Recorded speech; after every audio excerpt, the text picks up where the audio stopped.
आज होगा हमारा राजस्थान जीके का टेस्ट नंबर 2। इसमें भी होंगे 25 क्वेश्चन जो Rajasthan arts and culture, Rajasthan history और राजस्थान ज्योग्राफी से संबंधित होंगे। आपके कितने प्रश्न सही हुए ये कमेंट में लिखकर जरूर बताएं। और ये जो टेस्ट है इसमें इजी क्वेश्चन भी होंगे, हार्ड क्वेश्चन भी होंगे और मीडियम टाइप के क्वेश्चन भी होंगे। तो आप जो है इस वीडियो को पूरा देखना और 25 क्वेश्चन जो है पूरे जो है अटेम्प्ट करना और फिर उसके बाद में आप कमेंट में लिखकर बताना कि आपके कितने प्रश्न सही हुए। कम से कम आपके 20 प्रश्न सही होने ही चाहिए अगर आपने राजस्थान जी के अच्छे से पढ़ रखा है तो चलिए आज का अपना ये वीडियो स्टार्ट करते हैं। सबसे पहला प्रश्न है राजस्थान हिस्ट्री से, चिरवा अभिलेख किस जिले से प्राप्त हुआ है? Option A Kota, option B Jaipur, option C Udaipur, option D Bhilwara. तो जल्दी से बताइए कि जो चिरवा अभिलेख है ये कौन से जिले से प्राप्त हुआ है राजस्थान के। और आपके ऑप्शन आपको चारों आपकी स्क्रीन पे दिख रहे हैं, तो जल्दी से बताइए इसका सही जवाब क्या होगा। यह प्रश्न जो है एग्जाम में पूछा गया है और आने वाले एग्जाम में भी पूछा जा सकता है। तो चलिए मैं बताता हूं इसका सही जवाब क्या है। इसका सही जवाब है ऑप्शन सी उदयपुर। चिरवा जो अभिलेख है वो कहां से प्राप्त हुआ है? उदयपुर से। ध्यान रखना है, चिरवा अभिलेख कहां से प्राप्त हुआ है? उदयपुर से। इसके बाद में है राजस्थान आर्ट्स एंड कल्चर से रिलेटेड प्रश्न, क्वेश्चन नंबर 2। राजस्थान में लच्छीराम द्वारा किस ख्याल का प्रवर्तन किया गया? तुर्रा कलंगी ख्याल, कुचामणी ख्याल, जयपुरी ख्याल, शेखावाटी ख्याल। तो जल्दी से बताइए इन चारों में से सही जवाब क्या होगा। लच्छीराम ने जो है कौन सी ख्याल का प्रवर्तन किया था या लच्छीराम कौन सी ख्याल के जनक माने जाते हैं? तो जल्दी से बताइए इस सवाल का सही जवाब क्या होगा। तो इस सवाल का सही जवाब होगा ऑप्शन बी कुचामणी ख्याल। लच्छीराम जो है वो किस ख्याल के प्रवर्तक माने जाते हैं? तो इसका जवाब हो जाएगा कुचामणी ख्याल। ये प्रश्न भी एग्जाम में पूछा गया है और ये क्वेश्चन भी इंपॉर्टेंट है, आगे आने वाले एग्जाम में आपसे वापस भी पूछा जा सकता है। इसके बाद में है राजस्थान ज्योग्राफी से रिलेटेड प्रश्न, क्वेश्चन नंबर 3। हाड़ौती के पठार में कौन सी मिट्टी मिलती है? लाल मिट्टी, मध्यम काली मिट्टी, भूरी मिट्टी, जलोढ़ मिट्टी। तो जल्दी से बताइए इनमें से कौन सा ऑप्शन सही होगा। हाड़ौती का जो पठार है उसमें कौन सी जो टाइप की मिट्टी मिलती है? तो अभी तक आपने सोच लिया होगा, तो चलिए मैं बताता हूं आपने सोचा है वो सही है या गलत है। इसका सही जवाब होगा ऑप्शन बी मध्यम काली मिट्टी। हाड़ौती के पठार में कैसी मिट्टी मिलती है? मध्यम काली मिट्टी। तो आपको ये चीज भी ध्यान में रखनी है। तो हमारे 3 क्वेश्चन हो चुके हैं, जो एक राजस्थान हिस्ट्री से हुआ है, एक राजस्थान ज्योग्राफी से हुआ है और एक राजस्थान आर्ट्स एंड कल्चर से हुआ है। तो आपके इन 3 में से कितने सही हुए हैं तो आप याद रखना। अभी इस वीडियो में टोटल 25 क्वेश्चन आने वाले हैं, उसके बाद में आपको कमेंट में लिख के भी जरूर बताना है। अब देखेंगे प्रश्न नंबर 4। संसद में राजस्थान से कितने सदस्य चुनकर जाते हैं? 10 सदस्य, 25 सदस्य, 35 सदस्य, 200 सदस्य। तो जल्दी से बताइए इनमें से कौन सा ऑप्शन सही होगा। संसद में राजस्थान से कितने सदस्य चुनकर जाते हैं? तो अभी तक आपने सोच लिया होगा, तो चलिए मैं बताता हूं इसका सही जवाब होगा ऑप्शन सी 35 सदस्य। 35 सदस्य जो है राजस्थान से संसद में चुन के जाते हैं। कैसे जाते हैं? 25 सदस्य जो है लोकसभा से जाते हैं और 10 सदस्य कहां से जाते हैं? राज्यसभा से। तो टोटल कितने हो गए? 35। और संसद का निर्माण किससे होता है? संसद किससे बनती है? संसद बनती है लोकसभा प्लस राज्यसभा और साथ में हो जाएगा राष्ट्रपति। तो तीनों से जो मिलकर है संसद बनती है। तो आपको ध्यान रखना है लोकसभा और राज्यसभा से राजस्थान में टोटल 35 सदस्य चुनकर जाते हैं। इसके बाद में है क्वेश्चन नंबर 5। हंस किस जिले का वन्य जीव शुभंकर है? बूंदी, टोंक, नागौर, कोटा। तो जल्दी से बताइए इनमें से कौन सा ऑप्शन सही होगा। हंस इनमें से कौन से जिले का शुभंकर है? तो अभी तक आपने सोच लिया होगा इसका सही जवाब, तो चलिए मैं बताता हूं इसका सही जवाब होगा ऑप्शन बी टोंक। हंस कौन से जिले का शुभंकर है? टोंक जिले का शुभंकर है। ये प्रश्न भी जो है एग्जाम में बहुत बार पूछे जाते हैं, सीधे सीधे प्रश्न है, तो आपको इनको भी ध्यान में रखना है। टोटल 5 क्वेश्चन हो चुके हैं और आपको याद रखना है आपने इन 5 में से कितने सही दिए हैं। और टोटल जब 25 हो जाए तो आपको कमेंट बॉक्स में लिखकर बताना है। 5 क्वेश्चन हमने देख लिए हैं। अब है हमारा क्वेश्चन नंबर 6 जो हमारा रहने वाला है राजस्थान हिस्ट्री से। प्राचीन काल में बीकानेर को किस नाम से जाना जाता था?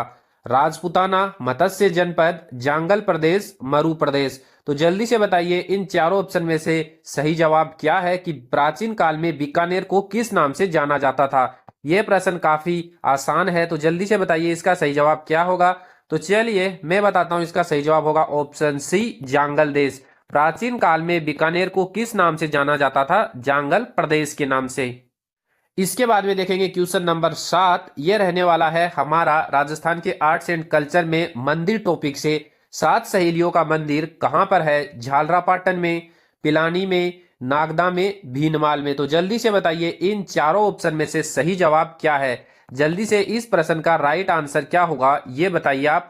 अभी तक आपने सोच लिया होगा तो चलिए मैं बताता हूं इसका सही जवाब क्या है। इसका सही जवाब होगा ऑप्शन ए, झालरापाटन में। 7 सहेलियों का जो मंदिर है वो कहां पे है? झालरापाटन में। तो आपको ध्यान रखना है 7 सहेलियों का मंदिर झालरापाटन में। अगर यही आपसे पूछ लिया जाए सहेलियों की बाड़ी कहां पर है, तो सहेलियों की बाड़ी कहां पर है? जल्दी से बताइए इस प्रश्न का जवाब। तो सहेलियों की बाड़ी है उदयपुर में। सहेलियों की बाड़ी कहां पर है? उदयपुर में। इसके बाद में है प्रश्न नंबर 8, 2011 की जनगणना के अनुसार न्यूनतम महिला साक्षर प्रतिशत जनसंख्या वाला जिला है कोटा, जैसलमेर, डूंगरपुर, जयपुर। तो जल्दी से बताइए 2011 की जनगणना के अनुसार न्यूनतम महिला साक्षरता वाला जिला कौन सा है? तो अभी तक आपने सोच लिया होगा इसका सही जवाब। तो चलिए मैं बताता हूं इसका सही जवाब क्या होगा। इसका सही जवाब होगा ऑप्शन सी, डूंगरपुर। 2011 की जनगणना के अनुसार जो न्यूनतम महिला साक्षरता वाला जो जिला है उस जिले का नाम है डूंगरपुर। इसके बाद में है प्रश्न नंबर 9, राजस्थान की पॉलिटी से रिलेटेड। राज्यपाल पद के लिए न्यूनतम आयु कितनी होनी चाहिए? 25 वर्ष, 30 वर्ष, 35 वर्ष, 40 वर्ष। तो जल्दी से बताइए इस प्रश्न का सही जवाब क्या होगा? राज्यपाल बनने के लिए न्यूनतम कितनी आयु होनी चाहिए? यह प्रश्न जो है बहुत बार पूछा गया है एग्जाम में और काफी आसान सवाल है, तो आपने इसका सही जवाब दिया ही होगा। तो चलिए मैं बताता हूं आपका जवाब सही है या नहीं है। इसका सही जवाब होगा ऑप्शन सी, 35 वर्ष। राज्यपाल बनने के लिए न्यूनतम कितनी आयु होनी चाहिए? 35 वर्ष होनी चाहिए। तो आपको ध्यान रखना है, सीधा सीधा प्रश्न आपसे एग्जाम में पूछा जा सकता है।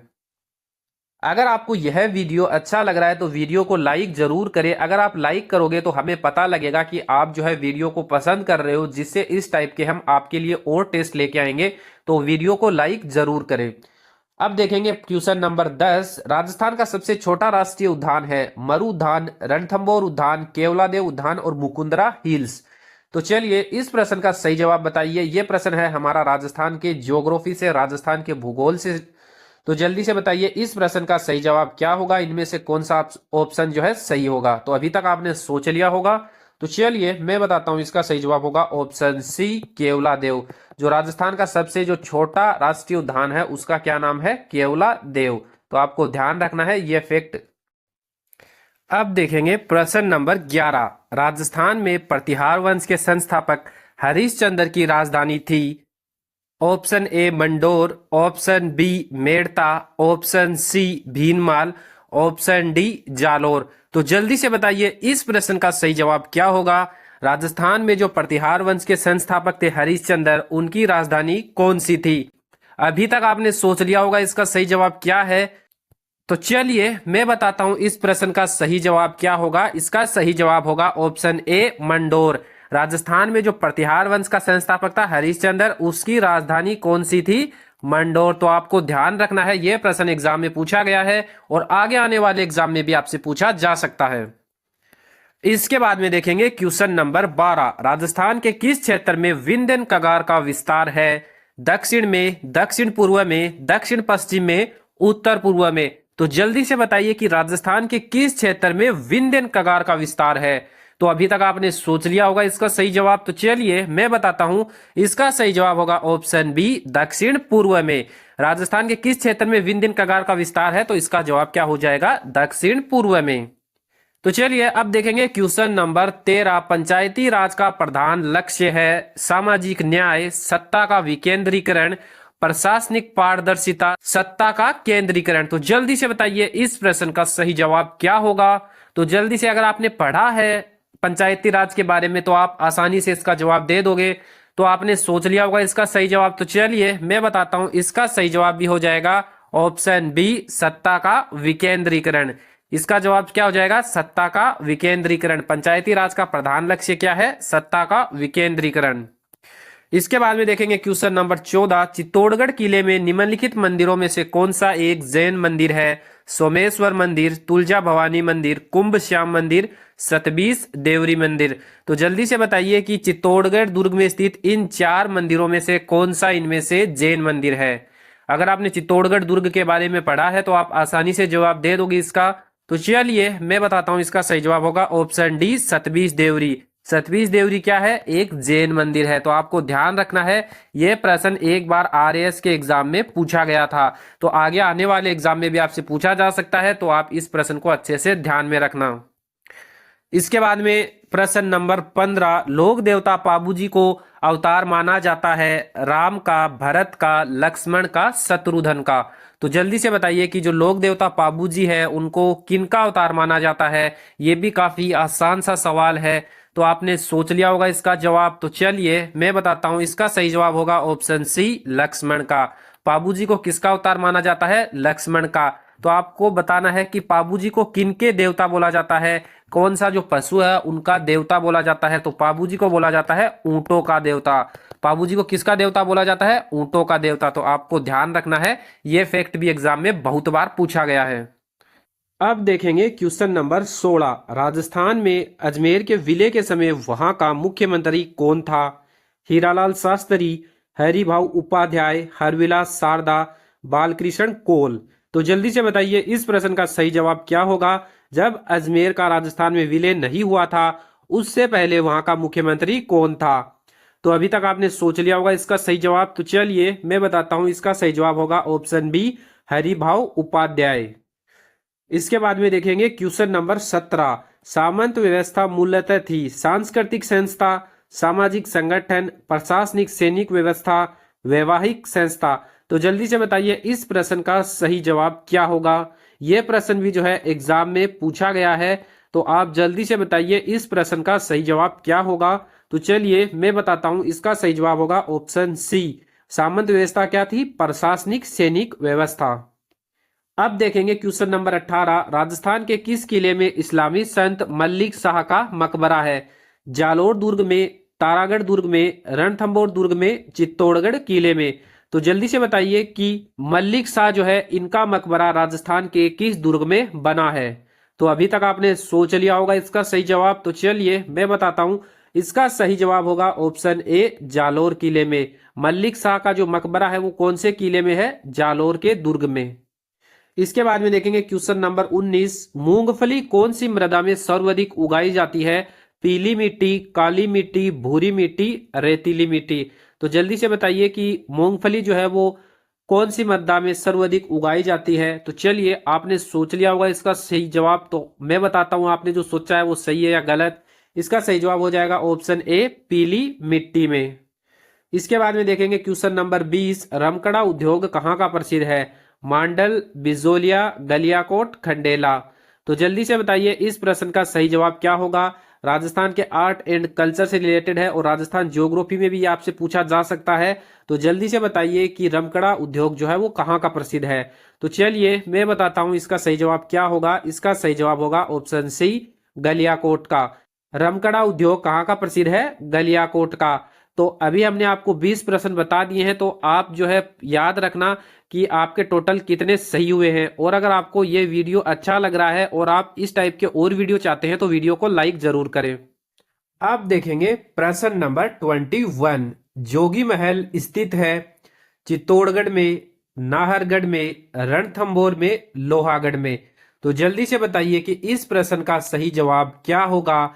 जो जोगी महल है वो कौन से दुर्ग में स्थित है। और आपके ऑप्शन जो है वो आपको स्क्रीन पे दिख रहे होंगे। तो जल्दी से बताइए इस प्रश्न का सही जवाब क्या होगा। तो चलिए मैं बताता हूं, इस प्रश्न का सही जवाब होगा ऑप्शन सी, जोगी महल जो है कौन से दुर्ग में है। जोगी महल रणथंभौर दुर्ग में है। कौन से दुर्ग में है जोगी महल, रणथंभौर दुर्ग में। इसके बाद में देखेंगे क्वेश्चन नंबर 22, वर्टिसोल मिट्टी राजस्थान के किस भाग में मिलती है। दक्षिण पश्चिमी भाग, पूर्वी भाग, उत्तर पश्चिमी भाग, दक्षिण पूर्वी भाग। तो जल्दी से बताइए इस प्रश्न का सही जवाब क्या होगा। जो वर्टिसोल मिट्टी है वो राजस्थान के किस भाग में मिलती है। तो अभी तक आपने सोच लिया होगा इसका सही जवाब। तो चलिए मैं बताता हूं, इस प्रश्न का सही जवाब होगा ऑप्शन डी, दक्षिण पूर्वी भाग। जो वर्टिसोल मिट्टी है वो राजस्थान के कौन से भाग में मिलती है? दक्षिणी पूर्वी भाग में। तो आपको ये फैक्ट भी ध्यान में रखना है, ये प्रश्न आपसे आगे आने वाले एग्जाम में पूछा जा सकता है। इसके बाद में है क्वेश्चन नंबर 23, आदिवासियों के हरे सोने के नाम से जाना जाता है? बांस, सालर, धूलर, धोकड़ा। तो जल्दी से बताइए कि आदिवासियों का हरा सोना किसे बोलते हैं? तो अभी तक आपने सोच लिया होगा, तो चलिए मैं बताता हूं आपने जो सोचा है वो सही है या गलत।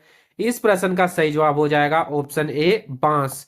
आदिवासियों का हरा सोना किसे बोला जाता है? बांस को बोला जाता है। इसके बाद में है क्वेश्चन नंबर 24, निम्न में से कौन सी भैंस की नस्ल नहीं है? गिर, भदावरी, मुर्रा, नागपुरी। तो जल्दी से बताइए इस प्रश्न का सही जवाब क्या होगा? इनमें से कौन सी भैंस की नस्ल नहीं है? अगर आपने सभी नस्लों को अच्छे से पढ़ा है तो आप आसानी से इस प्रश्न का जवाब दे दोगे। तो चलिए मैं बताता हूं इस प्रश्न का सही जवाब। इसका सही जवाब होगा ऑप्शन ए, गिर। गिर जो है वो भैंस की नस्ल नहीं है। तो जल्दी से बताइए कि गिर किसकी नस्ल है? तो गिर किसकी नस्ल है? गाय की। तो अगर आपने अच्छे से पढ़ा है नस्लों के बारे में तो आप आसानी से इस प्रश्न का जवाब दे दोगे। इसके बाद में है प्रश्न नंबर 25, खारा औद्योगिक क्षेत्र किस जिले से संबंधित है? जयपुर, जोधपुर, बीकानेर, अलवर। यह प्रश्न एग्जाम में पूछा गया है। तो जल्दी से बताइए आपकी खारा औद्योगिक क्षेत्र जो है वो कौन से जिले से संबंधित है? तो अभी तक आपने सोच लिया होगा, तो चलिए मैं बताता हूं इसका सही जवाब क्या है। इसका सही जवाब है बीकानेर। खारा औद्योगिक क्षेत्र कौन से जिले में है? तो इसका जवाब हो जाएगा बीकानेर। ये प्रश्न जो है एग्जाम में पूछा गया है, तो आपको याद रखना है, आगे आने वाले एग्जाम में भी आपसे ये पूछा जा सकता है। इस वीडियो में ये 25 ही क्वेश्चन थे। अगर आपको ये वीडियो अच्छा लगा है तो वीडियो को लाइक करें और इन 25 क्वेश्चन में आपने कितने प्रश्नों के सही जवाब दिए हैं वो कमेंट में जरूर लिखें। और अगर इस टाइप के और वीडियो चाहते हैं तो चैनल को सब्सक्राइब भी जरूर करें।